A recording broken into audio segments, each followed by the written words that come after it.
A rift between Gulf countries is deepening, with Saudi Arabia, the United Arab Emirates, Bahrain and Egypt all severing ties with Qatar. In a statement on national television, Riyadh said the move was necessary to protect Saudi from terrorism and extremism. The GCC group has also accused Doha of calling for better ties with Iran, with which Saudi is locked in a proxy war in Yemen. Bahrain plans to remove its diplomatic mission from Doha within 48 hours and says Qatari diplomats in Bahrain would leave within the same period. Saudi, the United Arab Emirates, Bahrain and Egypt have all closed their airspace with Qatar. And Saudi Arabia says Qatari troops will be pulled from the ongoing war in Yemen. The Saudi-led Arab coalition is fighting Houthi rebels in Yemen. Qatar has as many as 1,000 soldiers fighting there at the request of the coalition. The coalition defended its decision to remove Qatar from the alliance by accusing Doha of supporting practices that strengthen terrorism. Journalist Nasim Chowdhury is in the holy city of Mecca and joins me now. So, Nasim, one by one, the Arab nations are cutting diplomatic ties with Qatar and cut off air and sea traffic. What does all this mean? Well, obviously the big news is Saudi Arabia, which is a fellow GCC country, which was the first to cut ties. What it means is obviously Qatar is becoming isolated diplomatically from its immediate neighbors, and we'll have to see what other countries do in terms of what kind of decision they make. But the big thing is that these are all, apart from Egypt, these are all GCC countries which have cut ties, and that's a huge thing because they have a lot of economic and deep political ties with Qatar. And Nasim, has Qatar responded yet? Not immediately, no. I mean, of course, the news is coming in the last few minutes that the Qatari diplomats in Abu Dhabi and the UAE have been asked to leave within 14 days and other things. We're yet to see what Qatar will do as a response and what they say. But we know what they've been saying in the last few days.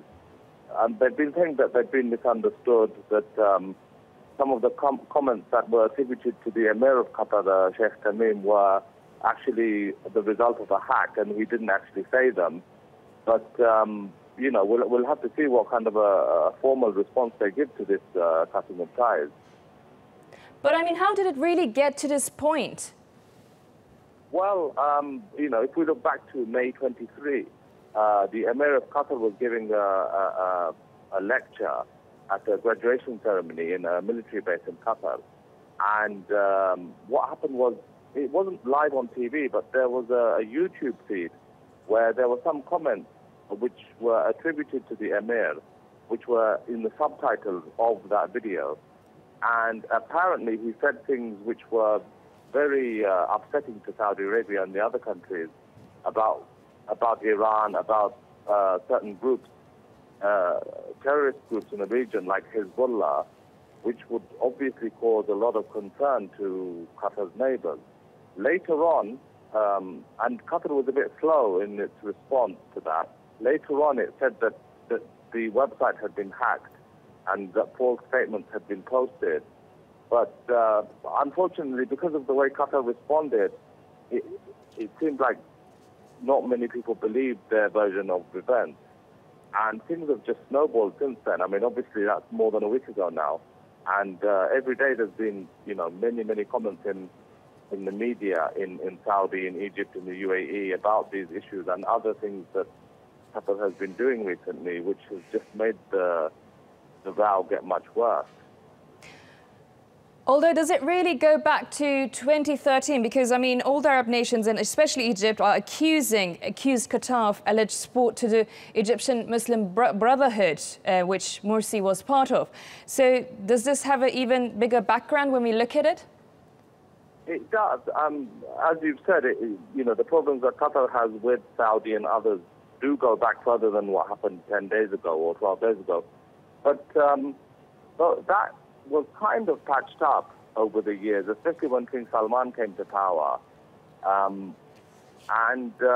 know, I think that the nations kind of agreed to differ on some of these issues. But I think what's happened is that this story about the comments that the Emir made or allegedly made, because the Qatari foreign minister has denied it, that has actually opened up an old wound and made things far worse now. And Nasim, what are the wider implications for all the nations?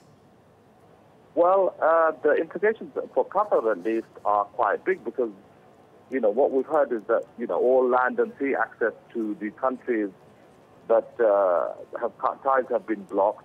It's Ramadan all over the world now, but the pilgrims are coming and going from Mecca. That will, unless something happens, that would stop. Hajj is coming.